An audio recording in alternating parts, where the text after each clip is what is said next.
This is a 24-year-old woman, married with one daughter. She had problem walking until 7, unable to speak intelligently until 6. Slight difficulty walking and talking in later life. She felt dizzy and nauseous and then ran into the hospital. Her MRI image shocked everyone because in the red circle, here it shows the absence of the cerebellum. She's then diagnosed with primary cerebellar agenesis, which means the complete absence of cerebellum. Cerebellar agenesis is extremely rare. We only have 9 survived cases in the world, and then they suffer from abnormal motor and cognitive functions. For example, uncoordinated voluntary movements and delays in movement and language acquisition. So, how did they survive without the cerebellum? Let's get to know the cerebellum first. The cerebellum is a major structure in the central nervous system. Cerebellum is Latin for little brain. It is located at the back of the brain, beneath the cerebrum, and behind the brainstem. The cerebellum has major functions in motor control. It is best known for its function of modulation of movement. Our movements are actually initiated from the motor cortices. The cerebellum's job is to accurate motor movements. Let's suppose we need to reach out to the cup on the table. Your cerebellum makes sure that your hand exactly reaches to the cup instead of other objects or the ear. The cerebellum also receives information from the spinal cord about your body position and adjusts the planned movement.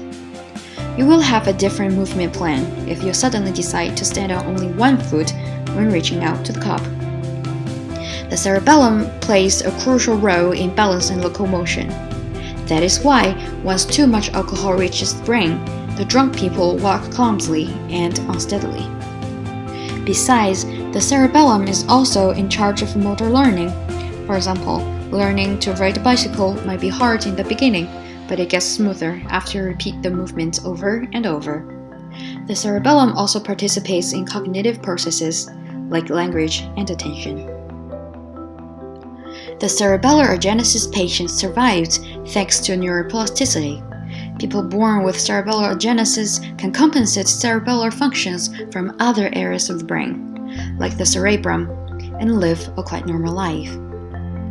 However, if the damages are done later in life, it's hard to rely everything on neuroplasticity. Cerebellar structural change represents cell death, which indicates that certain cerebellar functions may be permanently lost. Even though damages of cerebellum most of the time won't cause fatal problems, they can cause incoordination, imbalance, eye movement problems, and cognitive disorders, as language and memory deficits. Therefore, knowing how to protect the cerebellum is very important. Damages usually come from injuries. Judging by the location of the cerebellum, external forces are a rare reason for cerebellar damages. However, toxins like ethanol causes atrophy of the cerebellar vermis. Strokes and tumors can cause irreversible damages of cerebellar functions. Alcoholism is a common cause for cerebellar disorders and is mostly acquired. Once the cerebellum is injured, there would be serious problems. Therefore, the key to protecting the cerebellum is living a healthy lifestyle. For example, exercise regularly and stay away from toxic materials and alcoholism.